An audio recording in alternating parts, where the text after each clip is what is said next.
When a company's performance starts to dip, there's this one huge temptation that almost every leader feels. Let's redraw the org chart. It feels like you're taking action, right? It feels decisive, like a quick fix. But, as we're about to see, it's often the perfect answer to the wrong question. I mean, you hear this kind of talk in boardrooms all the time, right? Or maybe it's something like, we need to flatten the hierarchy, or let's get rid of a layer of management.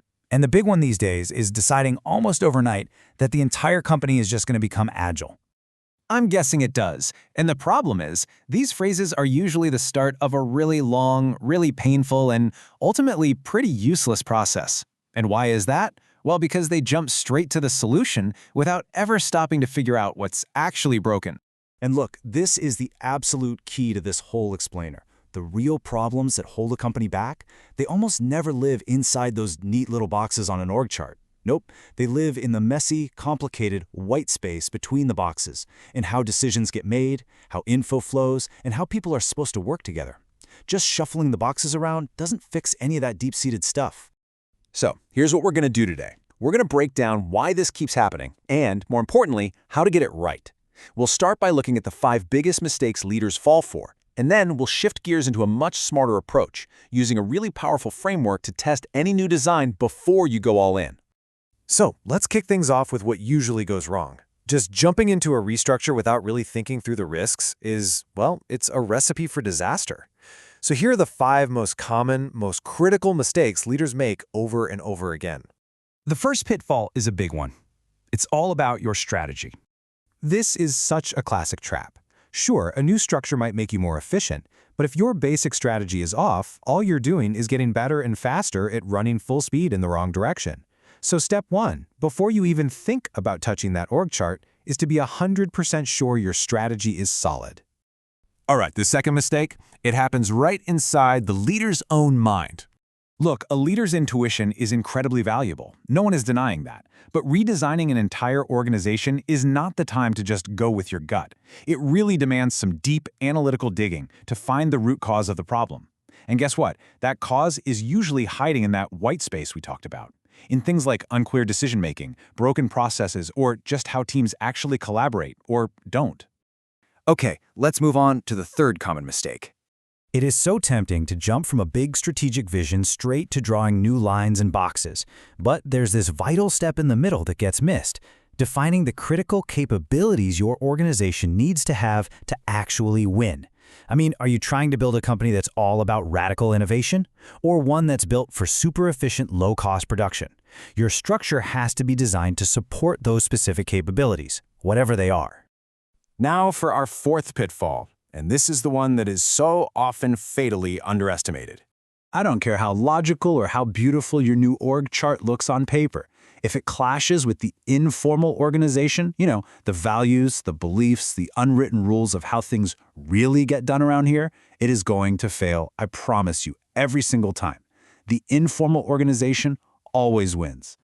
And this quote just nails it, doesn't it? Well, it applies just as much to structure as it does to strategy. If your new design requires, say, deep collaboration, but your culture celebrates individual heroes who hoard information, well, your new structure doesn't stand a chance. And finally, we've got the fifth and maybe the most common pitfall of them all. Oh man, we've all seen this happen. You design a role or even a whole department around one superstar executive. This is the definition of the tail wagging the dog. It creates a huge risk, because what happens when that person inevitably leaves? The structure that was built just for them completely falls apart. The design has to serve the strategy, not one person. Okay, so we've seen the pitfalls. Now, how do we avoid them? The key is to make a fundamental shift in your mindset. You've got to stop being a reactive surgeon and start being a thoughtful diagnostician. It's about figuring out what the illness is before you start cutting. And this slide really shows the difference, right? A reactive restructure is just a band-aid. It's rushed. It focuses on whatever symptom is screaming the loudest.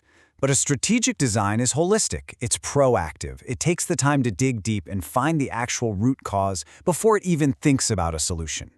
So it all boils down to this one simple rule. A thorough diagnosis is the only real antidote to a failed restructuring. And luckily for us, there's a powerful framework out there to help us do exactly that. It's called the Gould and Campbell 9 Tests of Good Organizational Design. It was developed to give leaders a really practical, evidence-based way to avoid all those common design flaws we just talked about. The point isn't to find some single, perfect structure, but to stress test your ideas against reality. So as you can see, the whole framework is split into 2 distinct parts. You've got the fit tests, which are all about aligning your design with your company's specific situation, and then you have the good design tests, which help you refine it so it's as effective as possible. Let's take a quick look at each set. First up, we've got the fit tests. You should think of these as your initial screening process. Does the design you're proposing actually make sense for your company, with your people, in your market, right here and right now? These 4 tests force you to be brutally honest. First, the market advantage test. Is this new structure actually going to help you win against the competition? Second, the parenting advantage test. Does your corporate center help more than it costs? Third, and this one's so important, the people test. Do you really have the people with the right skills to make this work? And finally, the feasibility test. What are the real-world constraints, like old tech or a resistant culture, that could completely derail this whole thing? So, let's say your design passes that first big screen. Next up are the 5 good design tests. These are what help you fine-tune the details to make sure the organization can run smoothly and, stand the test of time. This is really your high-level quality check. It forces you to ask, are we protecting those unique, specialist parts of the company, like an R&D team? Have we built clear ways for different teams to coordinate on the tough stuff? Is every single layer of management actually adding value, or is it just creating bureaucracy? Is it crystal clear who is accountable for what? And critically, can this design bend and adapt when the world inevitably changes? At the end of the day, what this all comes down to is a shift in perspective. There is no such thing as a perfect org chart. The real goal of great design isn't perfection, it's resilience. It's about building an organization that can execute its strategy flawlessly today and is still flexible enough to adapt to whatever comes its way tomorrow. So I'm going to leave you with this question. If you were to run your current org structure through these 9 tests, with total honesty, what hidden flaws do you think you'd find? And maybe more importantly, what would you do about them?